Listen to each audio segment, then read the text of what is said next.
The Clark Peace Fellowship. It is an academic distinction for graduate students. What do you think?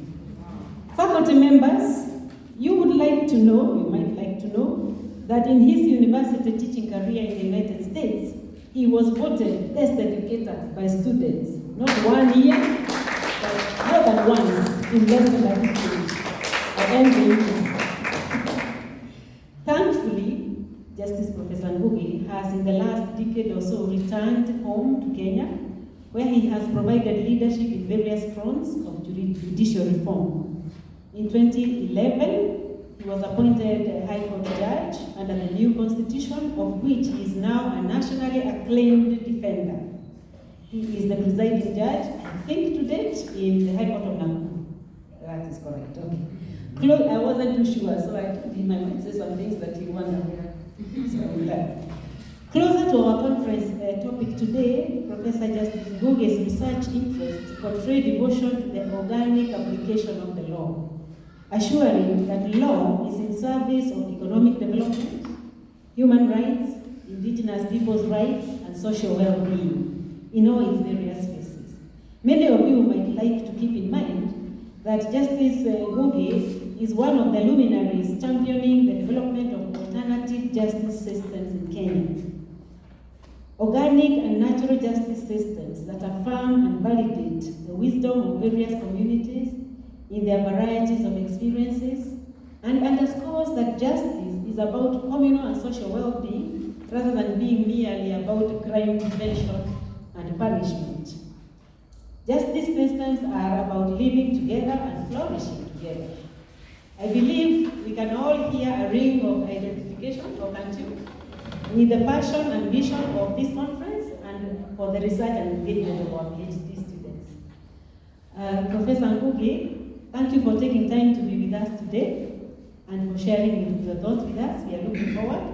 You have here in our audience highly motivated PhD candidates and students, our faculty, our friends, our collaborators in various fields, all eager to hear your keynote address to kick off this important conference. So without further ado, I ask you to kindly join me in welcoming Professor Ngugi to speak.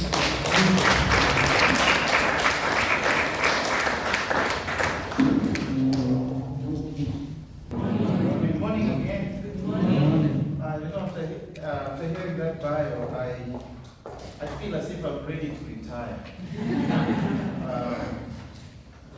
You allow me to speak without this? Yes. I'm loud enough, isn't it? Yes. I've always been a noisemaker. When I was in primary school, you know the way they write noisemakers? After I think they always used to write times 10. So I believe I can do without the microphone. You can hear me well at the back? Yes, and I'm going to do something that is unusual for me. I'm going to refer to a paper, I shouldn't have a paper, but some notes that I have written because I wanted to sort of put my thoughts in on paper. But after hearing, thank you very much, for that really, really powerful presentation. I feel that was a keynote. In fact, I am quite intimidated now after hearing that, because a lot of the things that were floating around my mind as I was thinking about this morning, she has said them, and she has said them so articulately, and I believe in a way that I will not be able to say them. She said especially ingredients I just found profound in the way she said them. It's about social transformation, first of all, being about taking people seriously. Social transformation studies about them being about meaning making, including meaning making by making people speak of and with the language that they know best, which incorporates culture, and also social transformation studies about placing people's dignity as a primary consideration in developing their potential, which is what she equated as development. think after having summarized our papers like that, I feel I'm ready to sit down and name it as my keynote. But I feel that might be disappointing to some people, so I will still say a few things. I will add a few things to what she has said. I will begin with a question, and I will turn to it at the end. Do you consider, how many of you are social transformation studies scholars here in the audience? How many of you here consider yourself social transformation scholars? Okay, so almost everybody in the room. That is good. This is the first room I have ever addressed where 90% of the people consider themselves social transformation scholars. So that's a first for me. So let me ask you a rhetorical question. Literally not require an answer now, but probably in the plenary we can discuss. How many of you think that social transformation studies is a marginalized discipline when studying economic development? Do you consider it marginalized? Okay. First of all, how many of you consider social transformation a marginalized discipline? Period. Is it a marginalized discipline? Yes. Okay.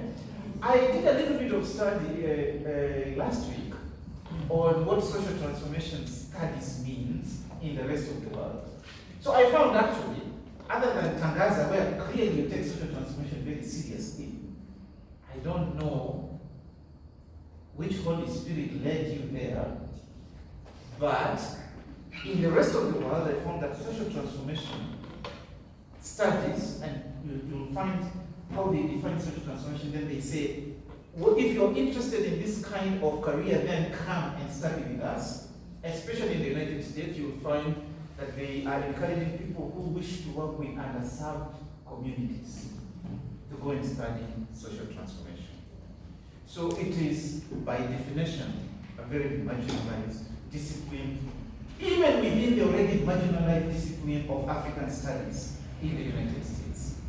Okay? So they don't see it necessarily in the terms that you see it here, and I was wondering why. But before I get to why I think that is so, because that is really my paper today is going to sort of discuss why that is so, or at least attempt an answer to that, and hopefully in the process really annoy you to want to do something about it. That is really the aim of what I want to talk about today. But I wanted to begin with a story you probably know. How many of you here are economists?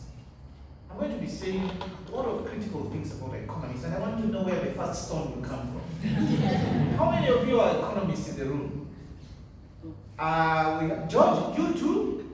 That guy is my friend. I didn't know. You didn't disclose that. No, I'm joking. So we have about 4 or 5 economists. So you all heard of that story that's told about economists, and I'm going to add the. So there is this story that about 4 people. Let's make them 5 today. 5 people who are stranded in a desert, and they have between themselves only 1 can of beans to eat. Okay? And so they are speaking about themselves. They have a can of beans, but they don't have a can opener. Okay? So they are thinking, and there's nothing else in that desert. So they are thinking what to do. So the people are an engineer, a chemist, an economist, a lawyer, and a social transformation scholar. Okay, so that's Brother Jones. Okay? So those are the guys in the desert. And the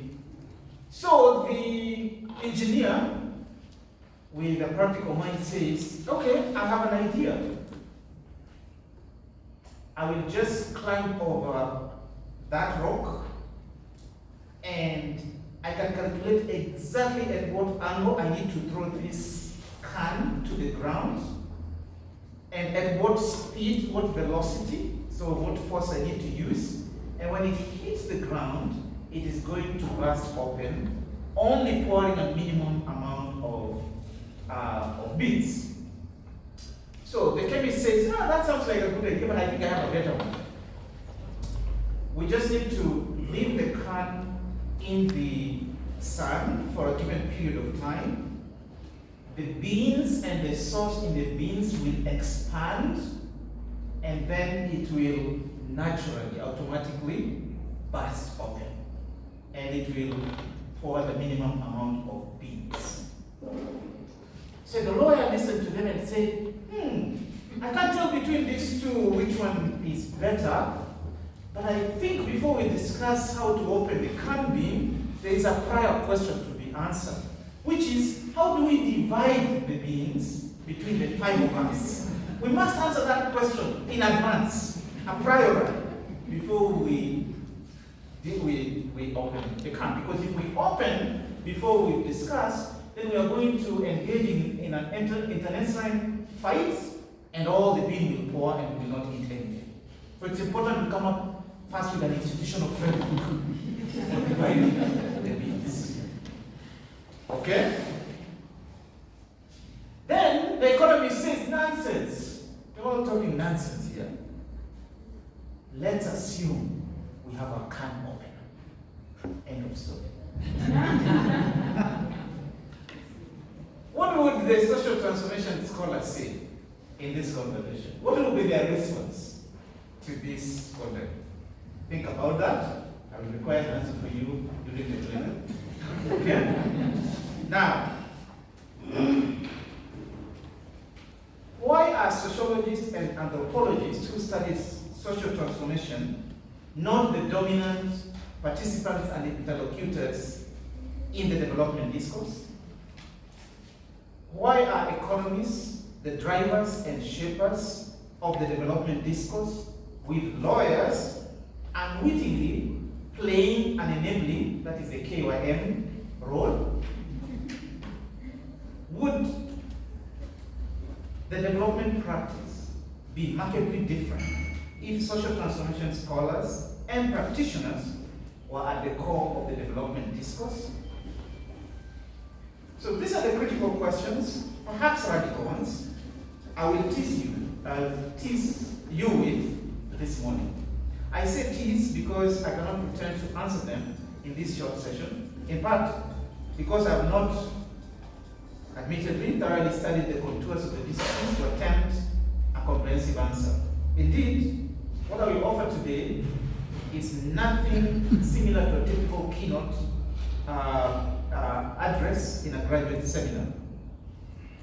So rather than present a completed paper for your intellectual game hunting, I present a series of irritating questions and thoughts for your critical consideration, hopefully over a glass of wine. Since I'm in a Catholic university, I know that the idea of discussing this over a glass of recreational wine is neither considered blasphemous or treasonous. So I think I'm safe. Now, to prevent an anticlimax, let me lay out 3 claims I wish to make this morning. First, I suggest that the exclusion of social transformation scholars in the conceptualization of the meta-narrative of development has been almost total and certainly effective. Now, that's a critique both of you and practitioners of the development discourse. Second, I claim that this exclusion, which has been an exclusion to the benefit of economists and law and economic scholars, has had pedagogical and pragmatic implications for the field. I also present the hypothesis that the intellectual impoverishment of the development discourse of organic thoughts on social transformation has resulted in the distorted focus of the field. So I claim, first of all, that not only there has been exclusion of social transformation scholars, but it has been effective and almost total, and that it has pragmatic implications for the field. And thirdly, I argue that the convergence of the global nature of intellectual influences on development practice and the emergence of indigenous constitutional thoughts in the global south today present a unique opportunity to rescue the development discourse from the corrosive neoliberal effects of the individual, the human society, and the environment. In other words, the global influences of globalization and the local effects of transformative constitutionalism present an opportunity for the global south, particularly in Africa, to radically influence development praxis, to make it humane, participatory, and respectful of human dignity, while simultaneously making it sustainable environmentally. Now you can see I already read Dino Erimo's paper in advance. Do my definition of development. So let me begin by making a bold claim that economic development is the key hegemonic discourse of our time. So if you're not participating in economic development discourse, you are definitionally on the margins of discourse. While economic development discourse is underwritten by keen discourses, like controversially acclaimed the human rights discourse, it remains the true meta-narrative that shapes and delimits the reach of these other discourses. These other discourses may have radical potential to deconstruct the economic development discourse, and that's why they're delimited by the meta-narrative of economic development discourse. So the economic development discourse has been able to achieve this hegemony by edging out other epistemologies first, and then secondly, by ideologically staging a field-defining dialectical discourse between the adherents of its mainstream variations, that is neoclassicals and or neoliberals, and its supposed discontents, that is the heterodox views. The impact, so I feel somewhat as if what has happened in the economic development discourse is sort of what has happened to the Kenyan political landscape. There is a staging of an essence intellectual battle between what they say these are the mainstream theories, and then they say but the mainstream theories are opposed by heterodox theories, and then that defines the whole field. That seems like okay politically, doesn't it? If you look at the political formations, okay, it seems like you have a choice, but you don't actually.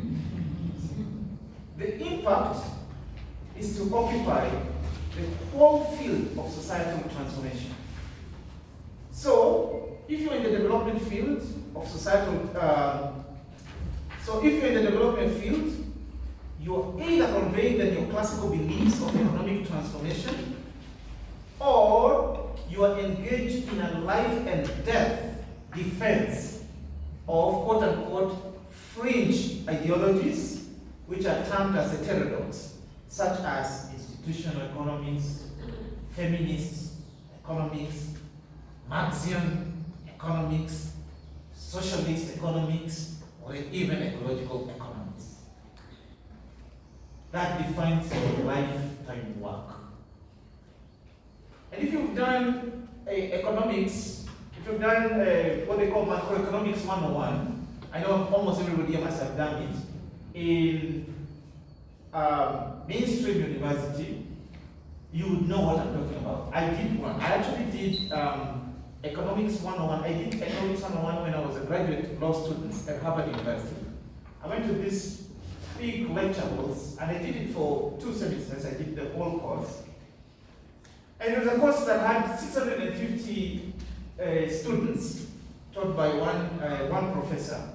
And I do remember very well how he dealt with it. He came in and introduced the subject, and then in the first it was a 2-hour session, introduced the various approaches to economics, introduced neoclassical economics, and then introduced the others, and then named them, and with one sentence introduced what the claims of each were, and then dismissed all of them in a sentence, and then said they have had no impact in the field, and its adherents are still trying to prove to the rest of the field that they are worth studying.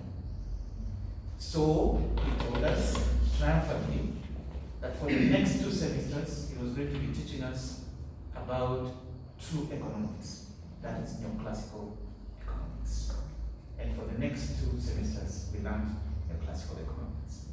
So that is how economics has defined the field and has transported that definition to economic development discourse. So in neoliberal theories, and it's in both neoliberal theories and its discontents, the focus is on equilibrating the meaning and impact of individual rationality in maximizing utility and the impact of the forces of supply and demand to achieve market equilibrium, which in turn leads to economic development. Economic development, on the other hand, they argue, brings about teleological social change from agrarian communities through modernization to industrialized societies and finally post-industrial societies. As some modernization theorists claimed at the turn of the century, the post-industrial societies, undergirded by multi-party elective liberal democracy, was the, I quote unquote, the end of history. You've heard that term by Fukuyama, isn't it? Meaning, the end point of mankind's ideological evolution and universalization of Western liberal democracy as the final form of human government. The defining idea for developmentalists is that human history evolves in a linear progression from one socioeconomic epoch to another. Hence, development as a field has been conceptualized and dominated by economists. That's my claim. They have then used lawyers, as I claimed earlier, as their KYMs. For those who are not Kenyans, that means they are, what will be the word? What will be the English word? Huh? Courtiers. You know the guy who, I wanted to say,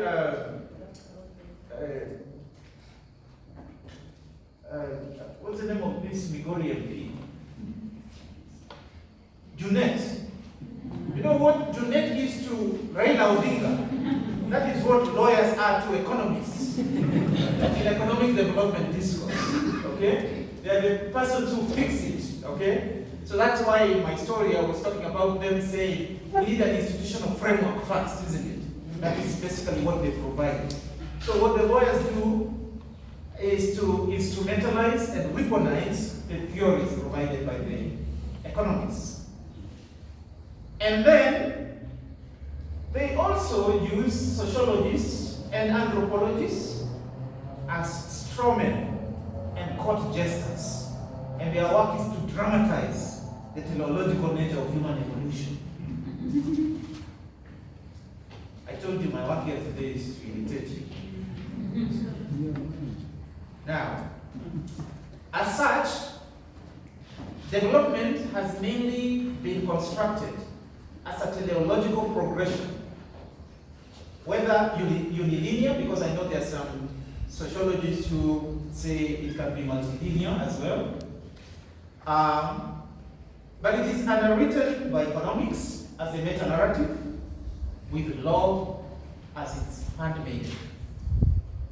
The image of the citizen that is produced in this discourse is that of a self-interested, rational actor with narrow self-interest and total willpower, who always acts to optimize those interests. That's the image that's created of the citizen. Now, this is in keeping with the modernization and neoliberal paradigms of development. But importantly, it is also in keeping with the heterodox paradigms like dependency theory. The teleology of development is retained. Only the geopolitical impacts and social arrangements, especially the role of the state, for achieving it are varied or contested. So if you read seriously Marx's thoughts on economic development, in terms of how they conceive how development happens, they don't differ that much from your classical ideas in terms of the teleology that is produced. What matters is the role that the state plays and whether it can be engineered to play a different role, and quote unquote the end of history. While the modernists would claim that the end of history is the Western liberal democracy as we have it, that is the post-industrial society, the Marxists, like Godoy, would claim that there is another history that is forthcoming, that will come when there is that final dialectical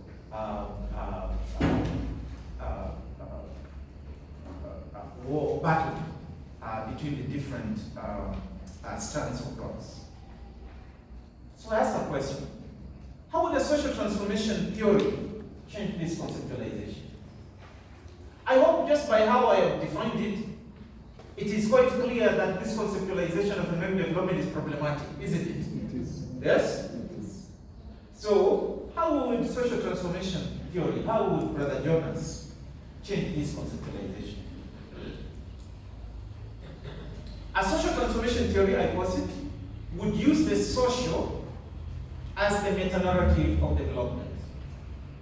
Right? This comes very close to the three things that we must say here. Social norms, including law, would be constitutive rather than handmaidens of development. Remember, in the neoclassical thought, law is a handmaiden of development. It is used instrumentally. Here, the claim is social norms, and law is part of the social norms. So, first of all, it's a wider conceptualization of law to include social norms. And here they become constitutive rather than being the handmaidens of development. The image of the citizen is that of a social actor with bounded rationality, bounded self-interest, and bounded willpower. So three boundedness. So rather than assume that first of all, the individual is always acting to optimize their narrow self-interest, it defines the individual in their social setting.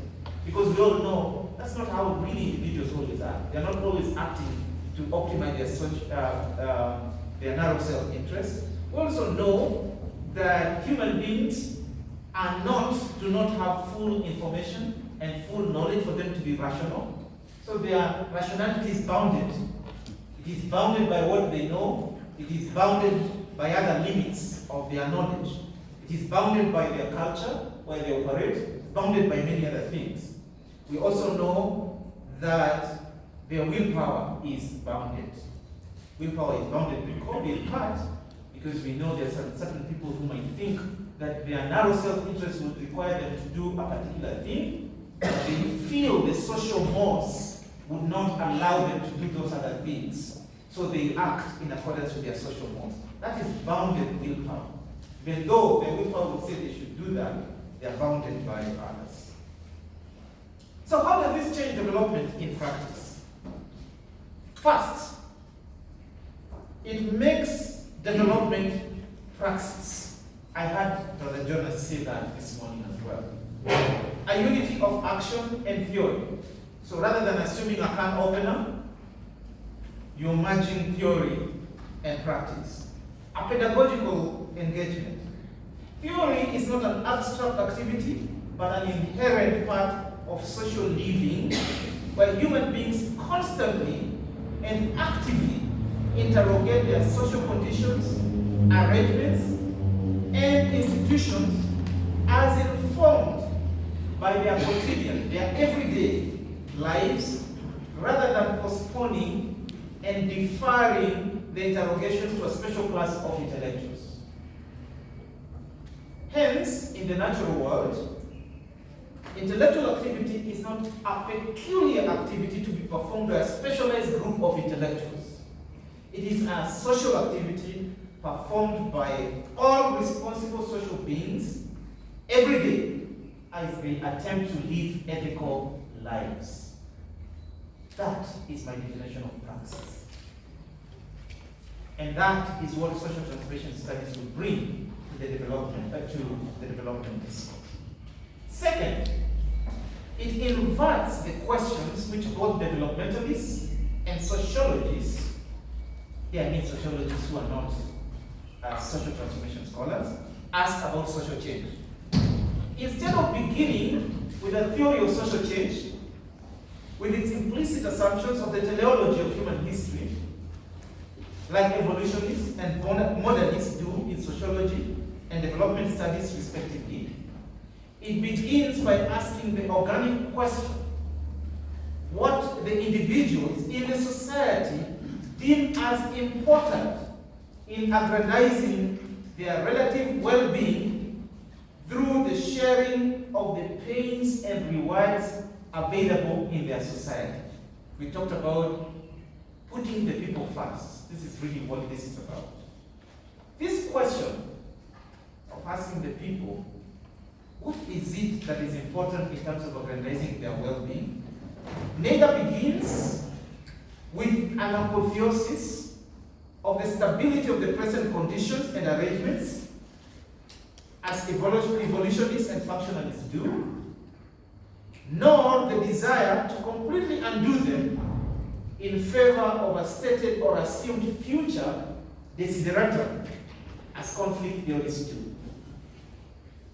So it is neither what the neoclassical modernists do, or the evolutionists in sociology, and neither is it what the Marxists do. Hence, instead it engages in present meaning making through a participatory model. It takes seriously the notion that substantive as opposed to formalist process is imperative in sustainable development. So substantive process, here I'm borrowing from Karl Polanyi, where he distinguished between formalist processes and substantive processes. Hence, social transformation studies is capable of social transformation studies is capable of defining social transformation not teleologically, but in terms of a universalized vision of a just society. Just society. And a just society is one characterized by the values of freedom, equality, and fraternity. That's how I define just society. So it is not about achieving economic development in a teleological fashion, it's about how do you achieve a just society. And just society is one that is committed to values. And the three values, I think, that would summarize everything else would be freedom, equality, and fraternity. Fraternity here implies a climate of social concern and social inclusivism, where each person's dignity is taken into account in social arrangements. So again, you can see quite in keeping with what the Dean said. Now, third, and related, social transformation studies would make the key point